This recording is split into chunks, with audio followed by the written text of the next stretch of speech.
No, before, all these things, you guys are lucky because before, within me, I never have anybody to say, talk to us and all these things. But we are here, hale and healthy, to receive the grace of God upon the life of a powerful man, an amazing, we did rehearsal. We did rehearsal, we forgot it, don't forget. An amazing man, the father of nations. Ladies and gentlemen, boys and girls, uncles and aunties, I want you with a standing ovation celebrate the presence and the grace of God upon the life of Mr. Kola Oshalusi.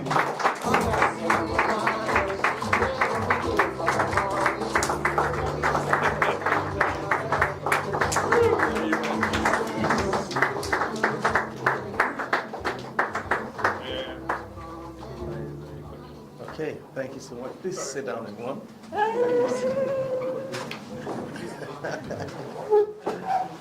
Okay. Wow. Thank you. What do I say? I think it's important to just say thank you to the Snappcode team first. To everyone that's here, I think, if you don't mind, I'm sorry I have to make you do this. I think we should all stand up and give a rounding ovation to the whole Snappcode team, led by Mr. Ife. I think it's beautiful. It's amazing. You know, our knowledge, the system, our words. And we don't just talk, we want to walk in the talk. You know, I think it's important. Let's just clap.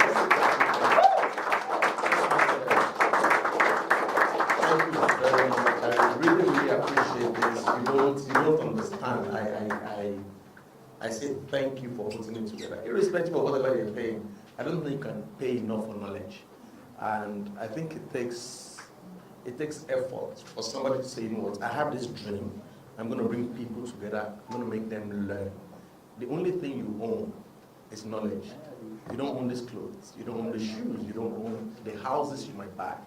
But knowledge lives with you everywhere you go. So thank you very much. And thank you to the whole team. So please sit down, everyone. And I'll say thank you to every one of you for being here. I mean, I'm seeing all my friends here, so this is so cool. Thank you for giving me the opportunity to come and talk to you. And thank you because you got here early enough so that you will listen. And I'm hoping that at the end of this few minutes, I'm going to be sharing with you. I will have been able to add value. And I'll also gain value from learning from your feedback. So without taking too much of our time, I've been introduced, but I like doing this just so I let people know who I am. My name is Kola Oshalusi. I am a photographer. About anything else that I might know, I might do, or have become. I think the prominent thing for me now is to say I'm a photographer. I value knowledge. I also love the business of knowledge, the business of the art. I've been doing this luckily for nearly 20 years full time. And I'll say it's profitable. It's got its challenges, but it's profitable. I've got, I'm lucky to say I've got a kid out of university, and there's this model that I know from here. I used to send a kid to school. And if you live in Nigeria and you send your child to a private university, there are not plenty of people's mates, you know. And I've got younger kids as well who are in school. So I think the most expensive thing I can say I want to talk about is the kind of school I send my kids to, the kind of knowledge they gain. So I'll say yes, doing this gives me the opportunity to be able to afford to send them to school, to ensure also that my wife stays in my house, you know. I'm also able to take care of my immediate responsibilities and also support my team members as much as possible. I'm also being able to build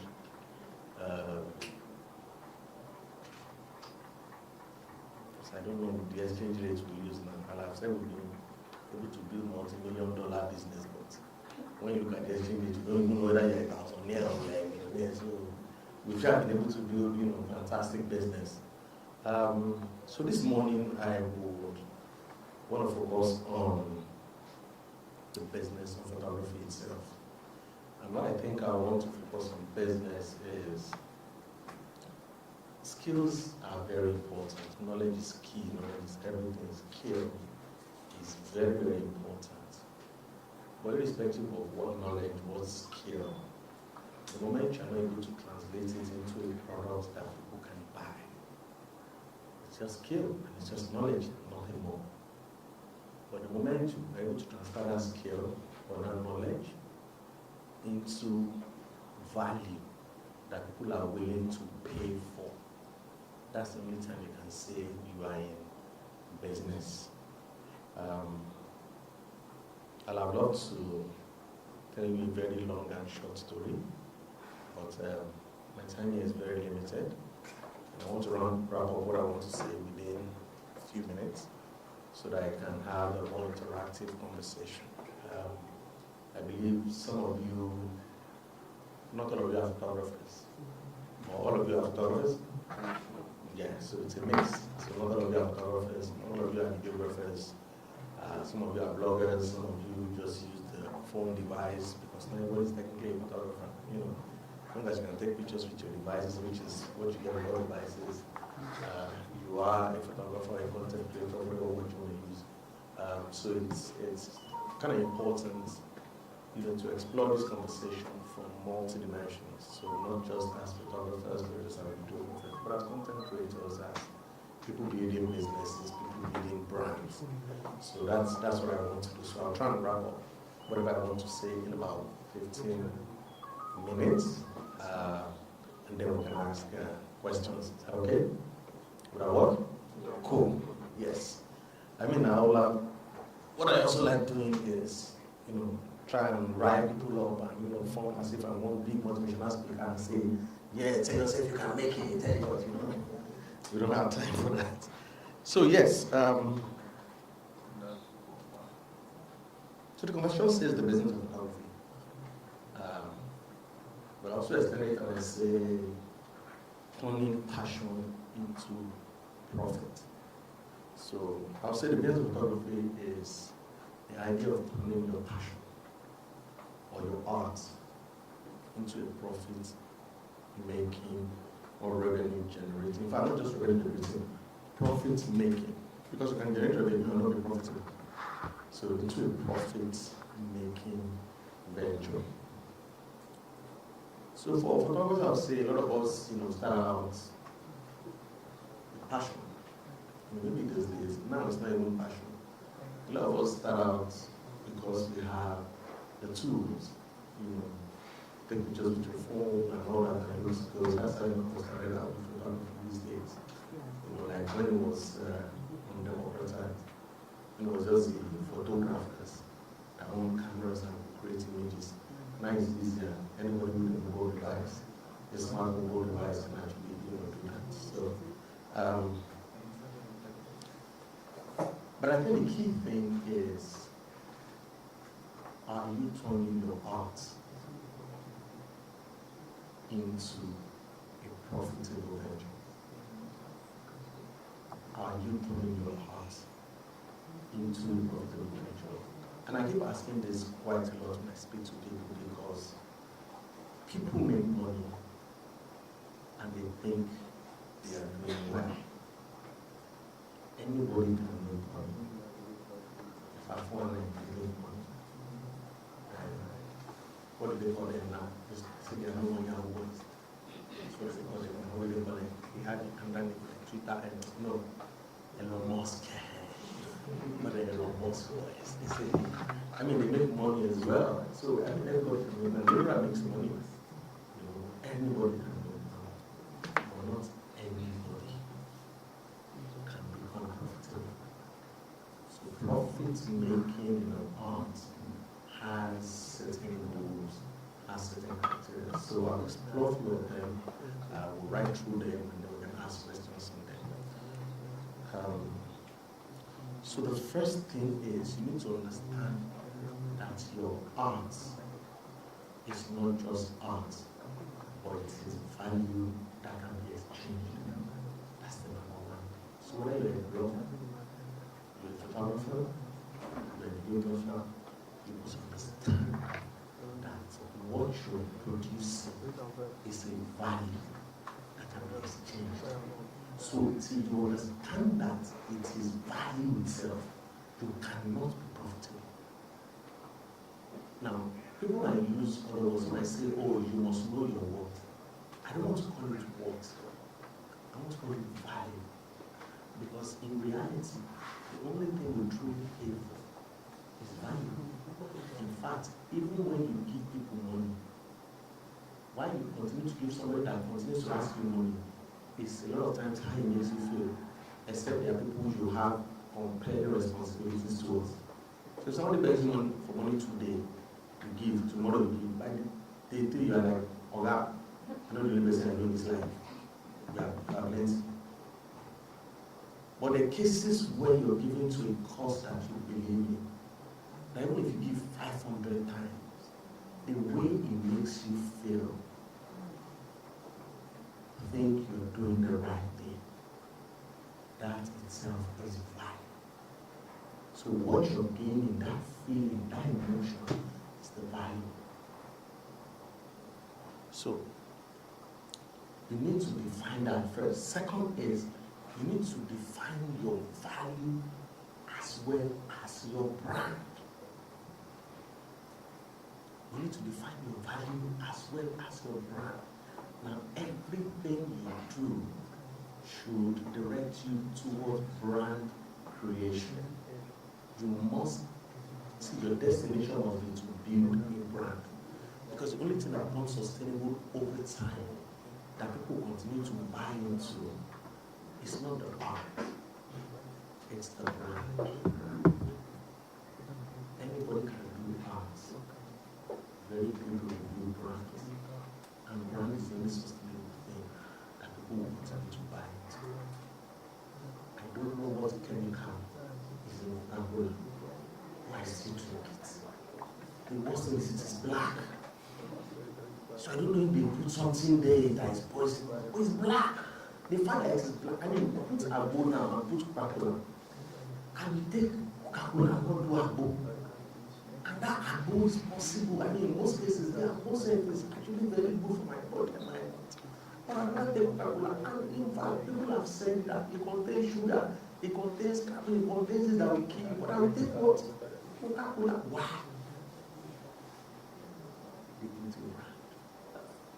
Just I'm not drinking Coca-Cola. I'm drinking the Coca-Cola brand.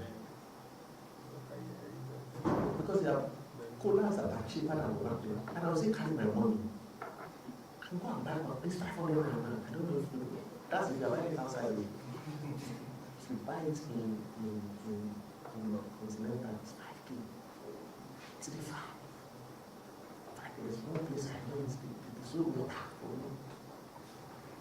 7,000 naira. I took the plastic away. I have to keep the plastic. You cannot. 7,000.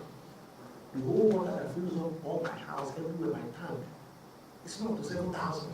I can drink 7,000 naira water. But the reality is, it's the brand. In fact, the hotel is sending me a brand. It's the same water from Mama Shadi down the road. Just because I walk into their brand. They now give me like 12 times or 10 times the value, and I'll smile when I'm giving them my card. I'm compelled to smile. Now ask you, did you enjoy it? How can I enjoy 7,000? I did not. But I had to smile because of the brand. So at the end of the day, what becomes sustainable that people will continue to buy into over time is a brand. So the question is, are you building a brand or are you just an artist? So you need to ask yourself, and it's a very personal question. Are you building a brand or you're just a creative, an artist, a photographer, or whatever you are? It's one very important question because over time, it is the brand that people will like. You hear of Picasso's and they are buying it and you hear the money and you just see some people stand, they will be looking at it and they will not be analyzing. They were not there when the guy was doing it. They will not analyze. They say, you see the way he drew the play, you can see the line of the play, the last. And so they say they sold it 18.something million pounds. What? Painting, the guy has died. It's just poster color he used. 18 million, we'll now put it in front of our house, we'll now tell our friend, come and look at it. Me, I'll be like, kill and wood, it's color. But the reality is, those people built a brand that even after they died, we buy because of their brand, not because of that. People can, in fact, there's some people who major in selling replicas of those brands' work, and they make good money from it. But they can't be like those people, because those people are dead, but people are buying their brand. So for you as an artist, beyond selling value, you must build a brand that is sellable. You must build a brand that is sellable. And that brand that's sellable is what sets you apart. So the question is this: what kind of brand are you? What kind of brand are you building? And let me help you. So in one word, if you want to describe yourself as a brand, as a product, how would you describe yourself? That's the brand. But if somebody was to describe you, because at the end of the day, brand is about perception. It's how people perceive a product. So if people have to describe you, how do they describe you? That's the question. What have you projected that people will define you by? I don't know if it's making sense. That's the brand. A lot of people know me for so many things. But one thing they know me for is that I'm a photographer, I mentor, and I teach. And I brag everywhere that I'm the best event photographer in the whole of Africa. If you doubt it, ask Google. Nobody shoots runway better than me in West Africa, even in Africa. If you doubt it, ask Google. Google will tell you. If I Google will call me to see somebody search. That's the brand. I was sharing with someone last year, and literally every single fashion show last year, in fact, the ones I said, there were some, I'm not bragging, I'm just saying it. It's not that it's because of me they moved their show. But there were projects that I said I was not available, and I said, okay, if we move the date, would you be available? I said I wasn't available to document. He said, okay, what if we move the date? Would you be available? And I'm like, okay, you know what? Send me dates, options. Let me run it through my calendar and pick a date that works for me. And they actually did. That's the brand.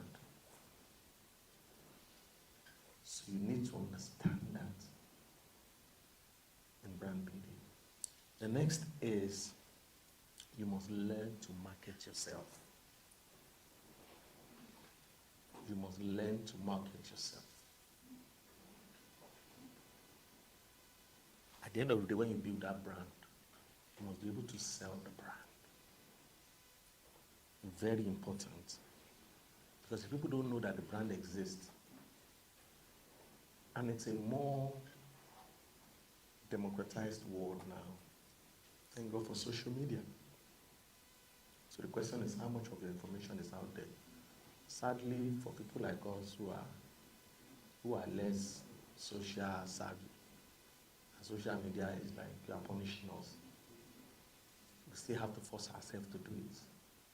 Because irrespective of what brand you build, when you do not sell or market that brand, it will be a disaster. I mean, imagine saying, man, that guy's work is good. All you need to do is go and ask him to show you. You go to him and he brings out his laptop from under the bed, or his print from under the bed, and he's showing you all these works. And then you leave, he puts it back under the bed. I can tell you, I give that guy 6 months. Except his family is sending him money. He will know that Jesus Christ is the Lord and Savior. Because when you don't market, nobody buys. When they don't buy, it's a sin safe to God. Because if God had given you that talent to create that thing that powerful, and you think you can put it under the bed, even the Bible said that no man lights a candle and put it under the brochure. In fact, you can go to hell for it. How can you keep God's beautiful work by not marketing? I mean, to those of us who are Bible scholars and Bible students, we are made beautiful and we are made perfect. We've read about the story of those he gave talents to. The only people he values are those who multiply the talents. When he gives you talent and you keep it and it's just for yourself, and you go and bury it like that guy, you will collect and give to somebody else. So you must market your brand. So I think I'm on about 3 or 4 now, right? What's the first one?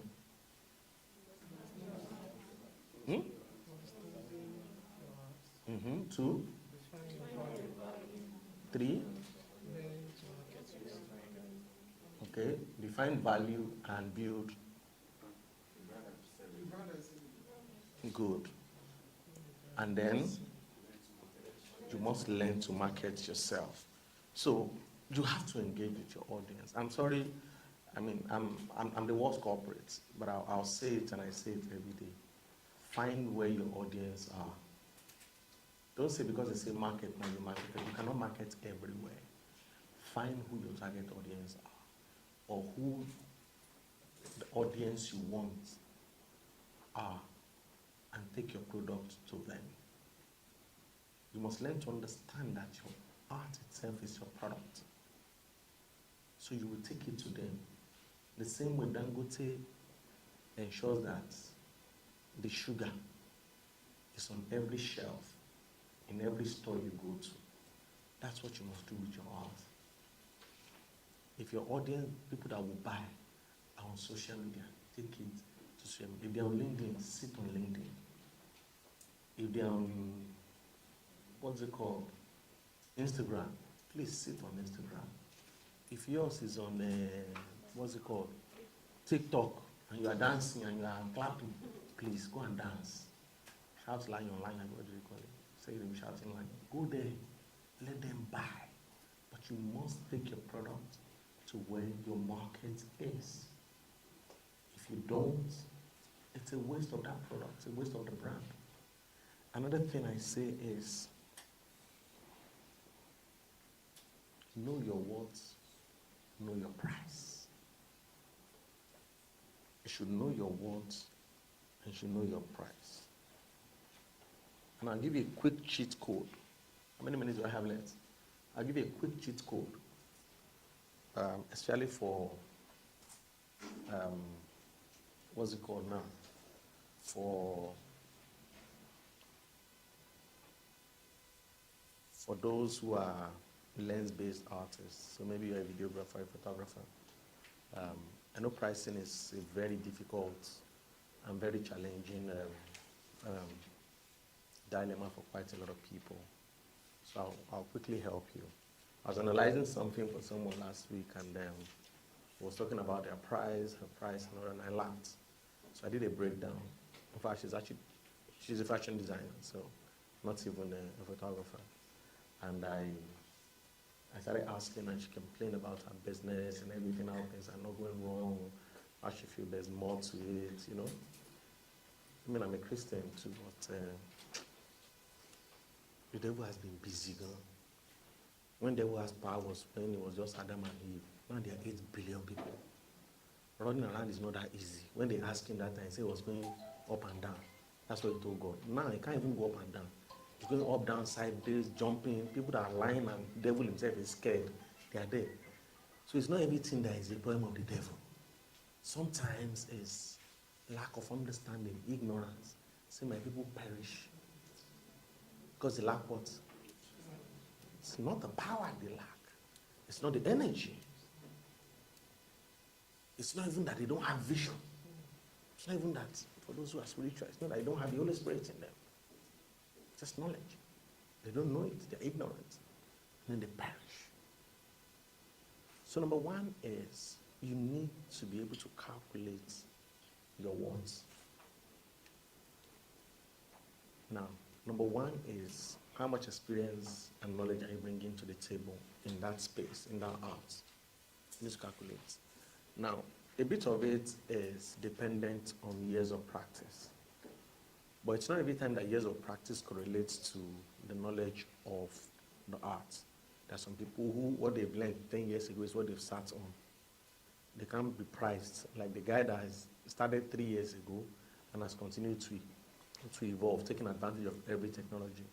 So that's the first. The second is the time. And that's what people do not value when it comes to, pricing. We don't include time.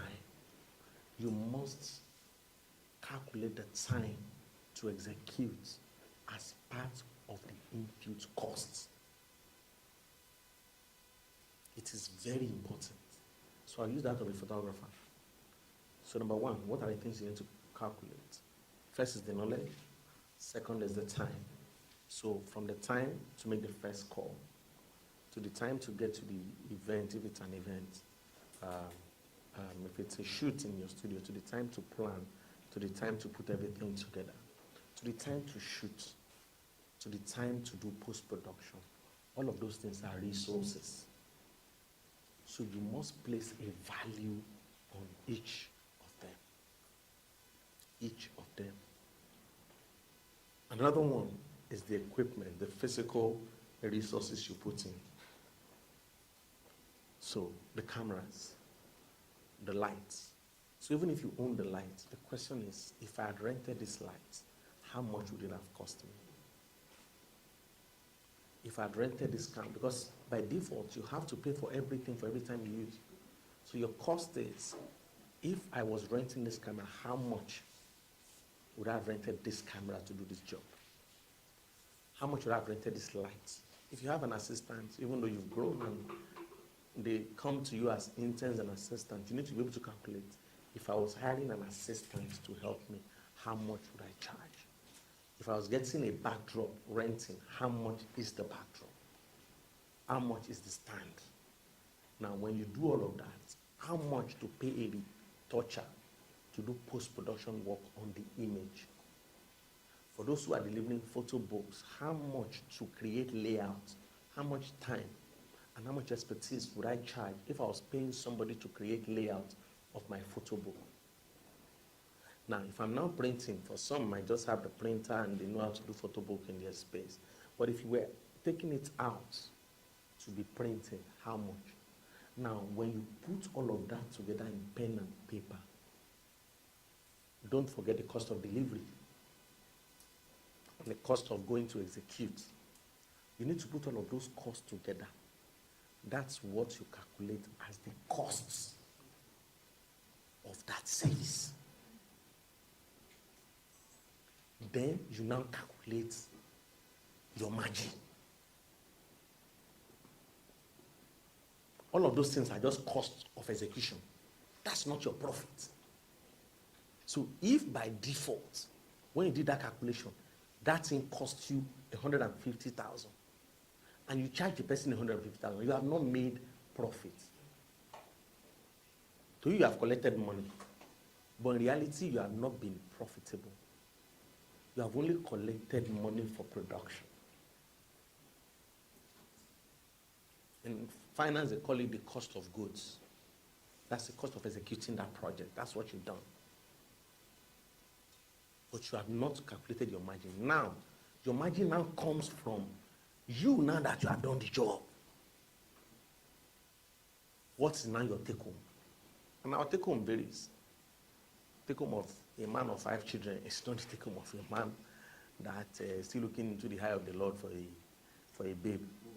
Not even had a baby yet, not talk of proposing. You see, the cost relation is very different.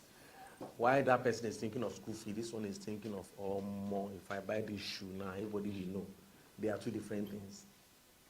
So, when you're putting your cost together, which is also a product of your value that you're giving in terms of possibly the knowledge, the experience, and all that, you need to be able to calculate that into it, because that's where your margin are. It is that margin that becomes your profit. So you can now say, okay, after I've done all of this, for me to now say I've spent my time and all of that, I believe on this project, I should be able to earn another 150,000. Now, it is when you now put that together, you now get 300,000. Now, the cost of you now doing that job, what you will charge the client, is now 300,000, not 150. Not what do you have to offer. Not, oh, this is what I can pay you. No. All of those things need to be put in. And you need to understand. So because our work is intangible, people take it for granted. You cannot go into a store and say you will buy Dangote sugar when it is listed as 2005 or 2008. At the moment you sell it now, that's granular one. And you say you want to pay 1,000 because that's what you have. They will say, go outside, go and lick the 1,000 now, put it in your food. It will taste sweet too. So no one will come and tell you, this is what I have. No, you can't have that. Because that's not the cost of execution or the margin. Even if you are giving somebody discount, it has to come from your profits, not from the cost of deploying. So that at the end of the day, you are still safe. If you decide to reduce your personal profit, it's okay. But you cannot reduce the cost of execution. That means you did not even execute the project. So where did you get the money? That means you stole money from somewhere. It means that the money that should have used for another project is what you have brought into that project. And that's the beginning of loss to finishing. I don't know if it's making any sense. So I think that's a little guide to pricing. If you begin to put that in, it helps you. You know, there are times you are scared. Just look at the client. You've done your calculation, you've sized up the client. You know that, this job, I shouldn't do less than 500 to 1 million, or 1.5 million on this job. But the fear in you that, if I call it now, they will now say, all of that money. And it's normal. So the only way to counter the fear is for you yourself to be convinced that what you want to charge is the actual price. It's not that maybe you are worth it. It's the actual price. And that will come from you putting calculation together and say, this is the cost of execution.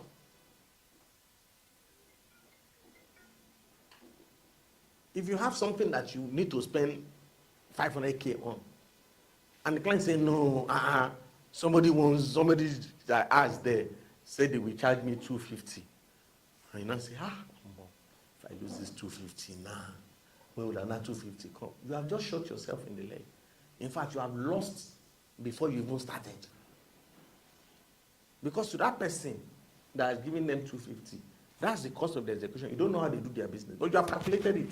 So you yourself, you are convinced that the pricing you are giving is genuine, it is truthful, and it is the right price. So you're not scared when you're saying it. Because fear also comes from lack of conviction. When you've got a conviction, your faith is stronger. For faith-based students. Okay, so the next one is try to diversify your income as you continue to grow. Try to diversify your income as you continue to grow. It's very important. Diversify. I didn't say carry money that you used to buy equipment and improve yourself. Go and be selling shirts. Please, so that's not what diversifying means. Diversify into other areas that can add value to what you're doing. So if you're an event photographer, you can train yourself to also be able to do portraits. Bring that in as an added value service. When they like it, they will start paying you for that as well. That's diversification. So it literally sort of expands your scope. Another thing is be professional. In everything, be professional. Your appearance, in your presentation. Use everything you need to use. Use proper invoicing system. If you don't, send invoice, send quotes. Have a procedure. Okay, if you are booking me, I need to get a call. I need to set up a meeting with you. We need to talk about the cost. I need to agree. You need to share a brief with me. You need to send me an email. Put those procedures in place. Be as professional as possible. When you get to your event, someone tells you to come and do a job at 10. You're getting there at 10:20. That's not professional. Get there 10 minutes before, so you are ready. You've programmed yourself that you're ready. So when they say start your job, you're in the right frame of mind to start that job. Not that you are sweating, everything is, you're now jumping, you're now saying, they are saying, okay, move here. You say, okay, say move there. So you have to be professional in execution, in presenting your business. And then you have to keep learning. You have to keep learning. You have to keep growing. If there's something that can destroy whatever you think you know or you built, it's when you stop learning. There's a very wise word that says the day you stop learning, the day you start dying. I got into photography at the tail end of analog photography. Now, DSLR, the single lens reflex smaller version was, was the in thing. Then suddenly it moved. We're seeing mirrorless cameras, and then more miniaturized kind of cameras. Now even phones, now even other smaller devices. Now this room moved even from the gear to the knowledge or to the science behind it. Now there's intuitive and generative art. So AI with prompt. It's not now my camera now, it's now my prompt now that's generating. If you sit down in that analog, you'll have died since. So you continue to evolve. As technology comes, you evolve. In fact, it's more beautiful when you adopt and adapt that which you've known, that which you are, into the new thing that's coming. You must continue to grow. You must adopt. Now, adopting doesn't mean discarding what you know. It means finding a way to merge what you know to what is existing. I won't say follow trends. I'll say adopt trends and infuse it and create a style. It's very important. Don't just adopt trend. Infuse it and create a style. So finally, I'll say, for those who shoot, keep shooting. For those who are not shooting and those who are shooting, keep learning. And for each and every one of you, keep growing. Thank you very much.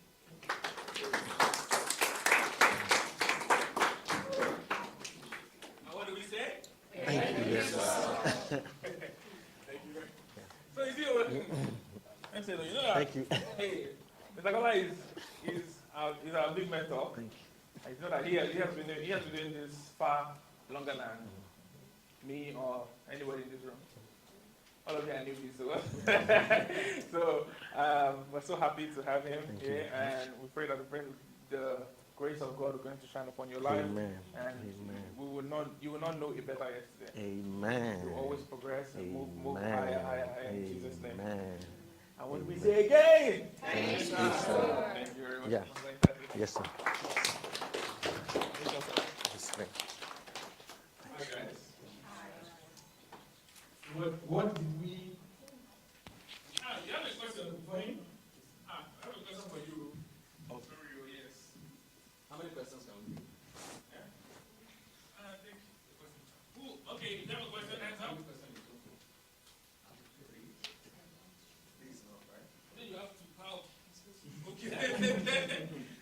you have a question? Okay, so let's just take 4 people. One. And yeah. So, thank you very much, sir, for the presentation to me. Sir, information that we welcome to my country and plan to implement every step of it. Now, the question is, in the course of implementing all of these, what is the best way to approach, to structure your business in such a way that by the time you talk to a client, the client is not looking at the you talking. I find this challenging. I ask this because there are times that you stand in front of a dignitary, for example, and you're talking, the person is looking at you like a small boy. So how do you ensure that while you're talking, they are looking at the value you're presenting more than the you that is talking? Okay. So this is what I would do with this. You're from where now? Cameroon, sir. Cameroon. Never been. Lovely country. Got a fantastic friend from there who's an artist as well. Okay, so this I'll answer this question to make it easy.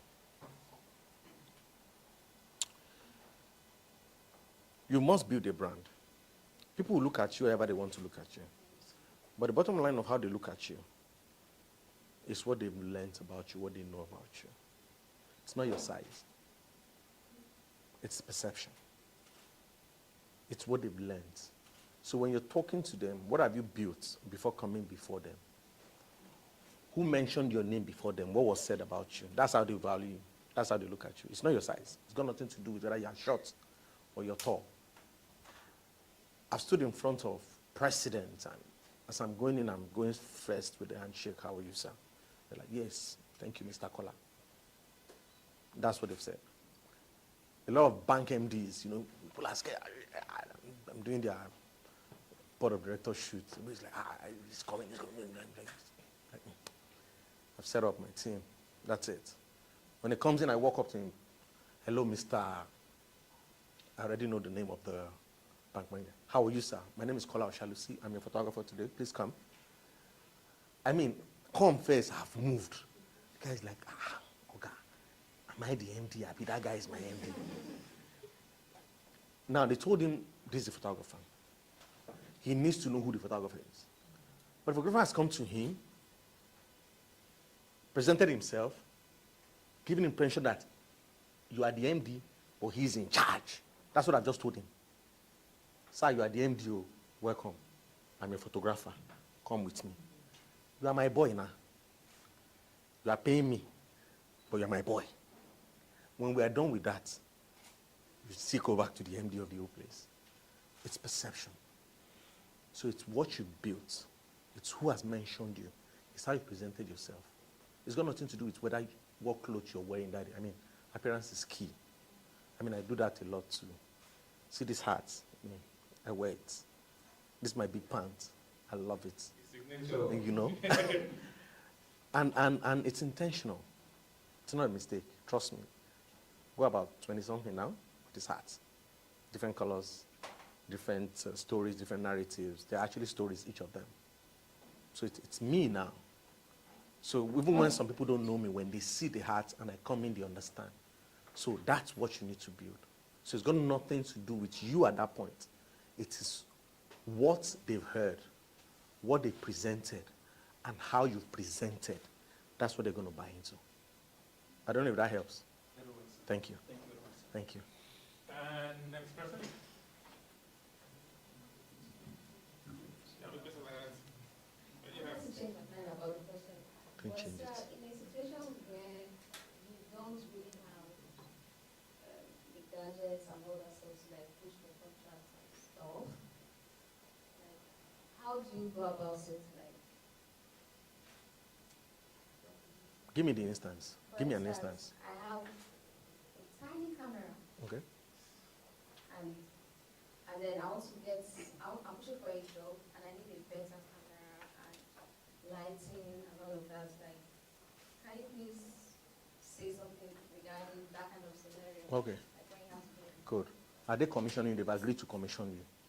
No, I'm just saying, I'm asking the question in advance. Yeah. So the advance is that first they have to accept that you are the creative that we create.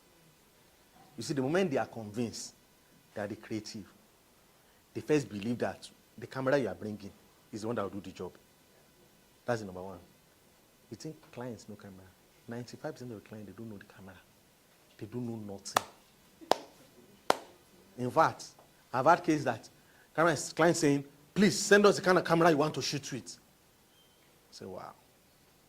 Just send one crazy name, Hasselblad, H450. Send it to them, H500. They'll just Google it, Papa. You just say, me, wow, that's good. Very good. Me, I'm coming with my Canon. I come there, I carry the Canon, I shoot. Like, man, I knew it, the camera. I don't know if you understand what I'm saying. A lot of them don't. But there's some cases that some do know. And you will know in such cases that they know and they are particular about the camera because of a reason, maybe an experience, or maybe there's a brief within the organization about it. Do you understand what I'm saying? So you need to identify and understand that. But I think the first thing is for them to accept you, that you're doing the job. You can always rent equipment. You don't have to own it. The culture is budding in Nigeria now of equipment rental. And it's a normal integral part of the industry. Do you understand? There are people who are coming up with it. There are people who are building studios for rent now. Do you understand? And it's normal. Equipment for rent. You just hire. I mean, you don't have to own it. Ideally, you're not supposed to own it. Just own one that you continue to own your craft with. And that's why the art is even expensive for us here. When you have to own, don't forget that when you own, you store. When you store, you maintain. So you're paying for storage that you're not using, putting the equipment there.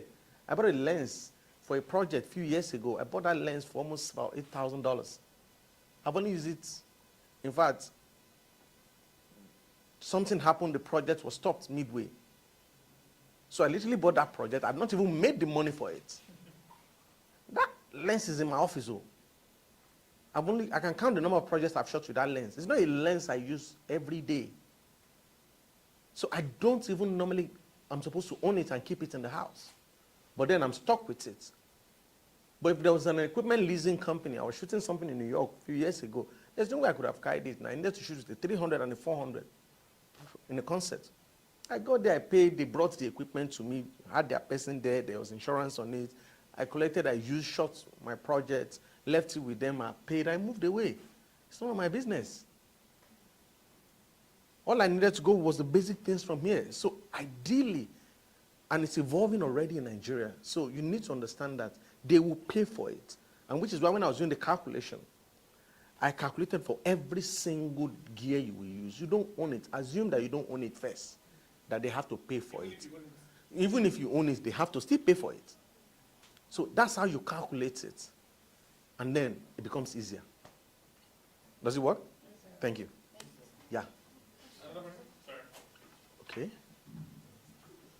Okay, sir, so my question is it okay to size your clients as regards pricing? Because I've been in a situation where I noticed that this client is big enough, and then I immediately switched off the pricing. And then the client became a returning client, and apparently knows some other of my clients Who are paid less. who have paid less. Good. And then it's affected. But I needed to give that particular client that price because I wanted to break into the circle because they patronize as regarding to how you Price them. yeah. The better the price. Yes, that's how the- they come to you. Okay, so let me quickly help you with that. So there are clients like that. There are clients like that.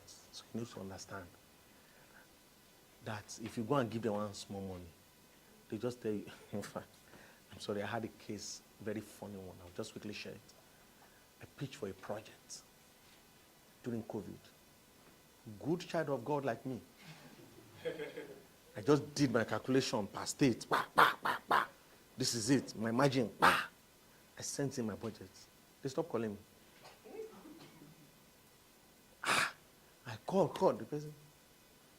A few months later, a conversation ensued between me and one friend.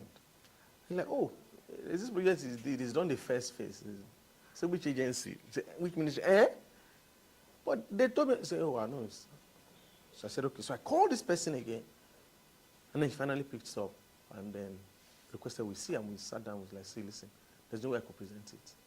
Your budget was 1/4 of the budget of the other guy.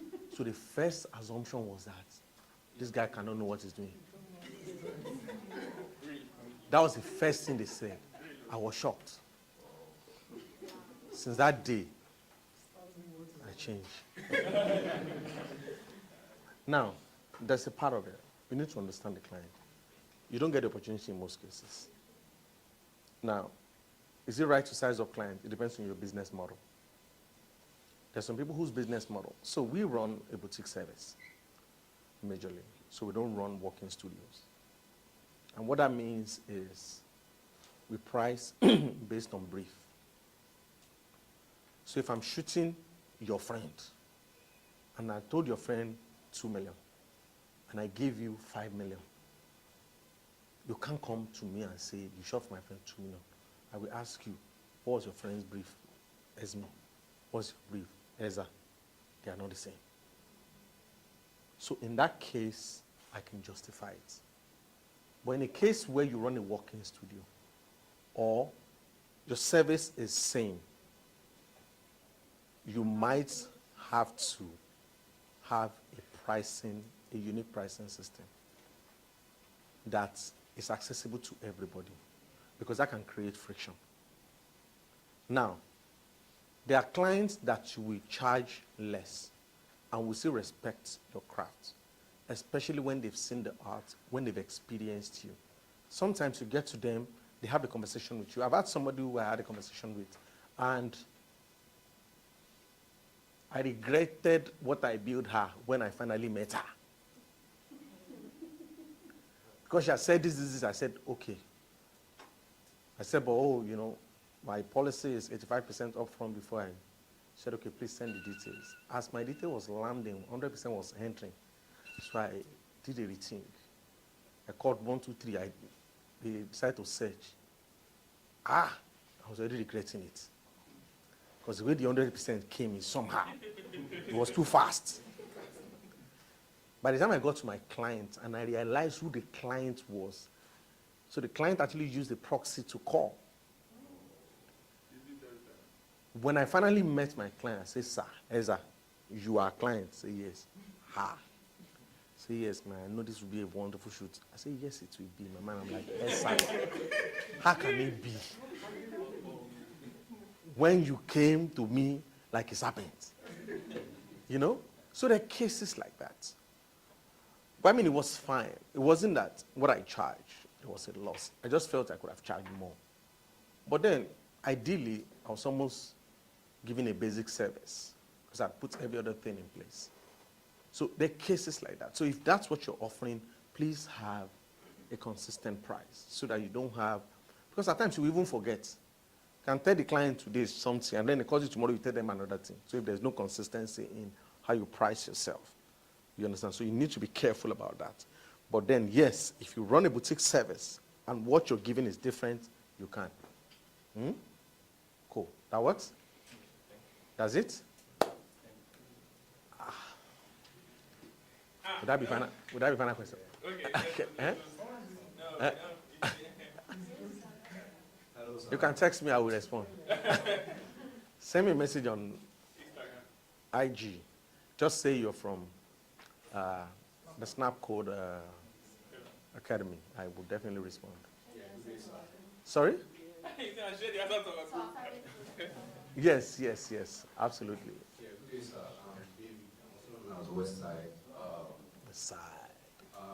New into photography. Okay. I want to talk about the pricing. Talk about we adding up everything to give our price to the clients and stuff. But for we that are just starting, how do we add all of those things?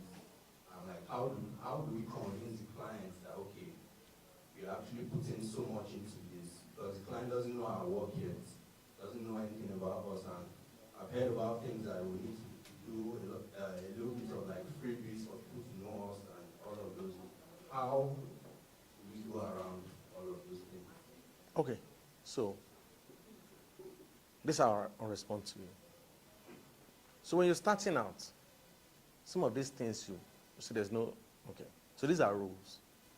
But rules are made for men. Men are not made for rules.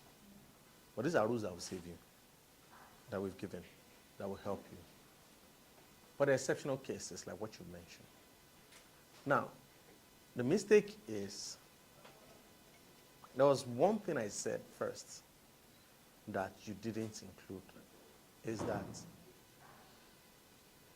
there's the experience, there's the knowledge, there's possibly the year or the knowledge that you put together as part of your pricing. Now, when you're putting that together, it also contains a body of work.